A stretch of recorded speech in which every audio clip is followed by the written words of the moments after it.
Crime બ્રાન્ચના team એક workout કરતી હતી, જેમાં ઇન્ફોર્મેશન હતી કે અમુક જો દેશના સ્મગલરો છે,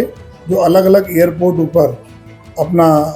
अन्य देशों खास करके क्यारे दुबई थी, क्यारे जो बैंकॉक थी, बांग्लादेश थी, अलग अलग जगहों पर थी जो है आ लोग स्मगलिंग माध्यम थी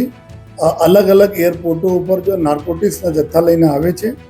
અને એને જ ધ્યાન રાખીને જે પૂરી ક્રાઇમ બ્રાન્ચના ટીમ ડીસીપી ક્રાઇમ રોજિયાના નેતૃત્વમાં અને ડુમસ પોલીસ એર જો આપણે કસ્ટમ જો એર ઇન્ટેલિજન્સ યુનિટ છે CISF આ બધાના સંકલનમાં ગઈકાલે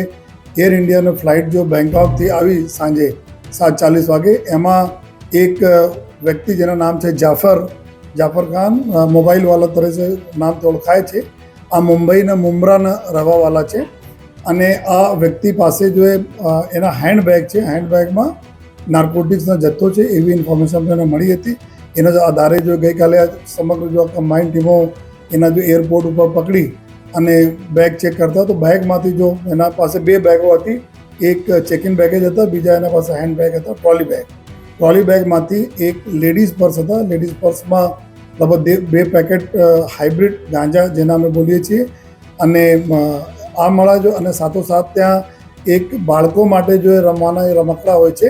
આ અંદરના એના બોક્સ ખાલી હતા. આ બોક્સમાં બીજા જો પેકેટો મળ્યા, કુલ મળાઈને 8 પેકેટ જેટલા જો આપણા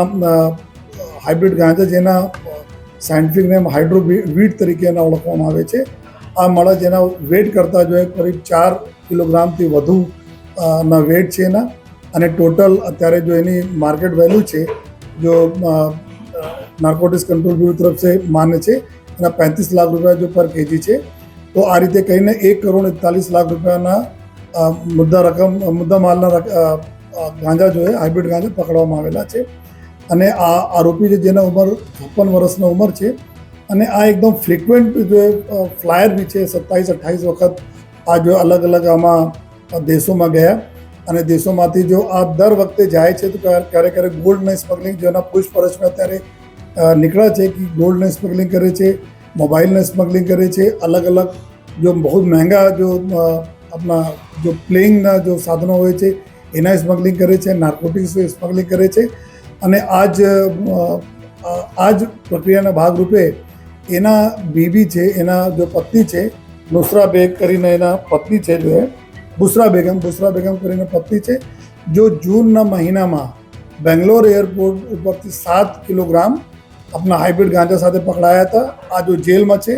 તો આને એને જ પૂરા જો પરિવાર આ પ્રકારના જો કૃત્યોમાં લાગેલા છે અને અત્યાર સુધી જો એના પાસપોર્ટ અને બીજા જો અમે લોકો વિઝાઓ વગેરેના માહિતી ચેક કરવા જોઈએ તો એમાં છેલ્લા 3 વર્ષ દરમિયાન જો दुबई और बांग्लादेश 6 वक्त जई चुका है जो है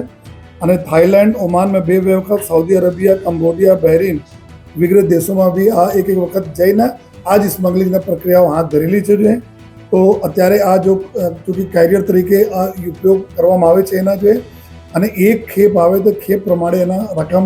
1 લાખ રૂપિયા તક જો પર ખેપના રકમ એના મળે છે જોઈએ. જ્યારે લઈ આવે અને એના મોડસ ઓપરેન્ડી પણ આ પ્રકારના છે કે જ્યારે આ પ્રકારના માલ લઈને આવે છે કોના આપવાના છે એના જ ફોટોગ્રાફ જો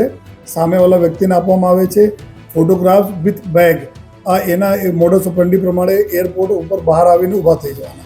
એના ફોટો આઈડેન્ટિફાઈ કરીને કોઈ વ્યક્તિ આવશે અને એનાથી બેગ લઈને જતા રહેશે અને એના જો પૈસા છે આ પૈસા જો લાખ રૂપિયા તક હોય છે આ એના મળી જશે જોઈએ. તો આ જો ગઈકાલે જો મળ્યા તો અત્યારે ક્રાઇમ બ્રાન્ચની ટીમ જો ગુના દાખલ કરીને કાર્યવાહી કરી રહી છે અને આગળ ક્યાંક લિંકેજ છે કે આ રહેવાસી મુંબઈને છે પરંતુ આ વખતે આ સુરત આંતરરાષ્ટ્રીય એરપોર્ટનો ઉપયોગ કરેલા છે. તો બીજા પૂરે લિંકમાં ક્યાં ક્યાં છે, કોણ છે, ક્યાં જવાના હતા માલ જો આ બધા જો ક્રાઇમ બ્રાન્ચની ટીમો જો એના ઉપર ઇન્વેસ્ટિગેશન કરી રહી છે. આ જો હાઇબ્રિડ ગાંજા જો હોય છે આ નોર્મલ ગાંજા કરતાં અલગ હોય છે, बिना માટીને એના છોડ ઉગાડવામાં આવે છે અને આ એના બહુ શક્તિશાળી ગાંજા હોય છે. તો અત્યારે લોકોમાં બહુ પ્રચલન જો ડ્રગ યુઝર છે એમાં છે. એના કિંમત 35 લાખ રૂપિયા પર કેજી હોય છે જેના લીધે અત્યારે અલગ અલગ જગ્યાઓ પર એની સ્મગલિંગ ચાલે છે. એ સુરત શહેર પોલીસ પૂરી મક્કમ છે કે આ પ્રકારના કોઈ પણ એક્ટિવિટી આપણે સુરતમાં નથી થવા દેવાના.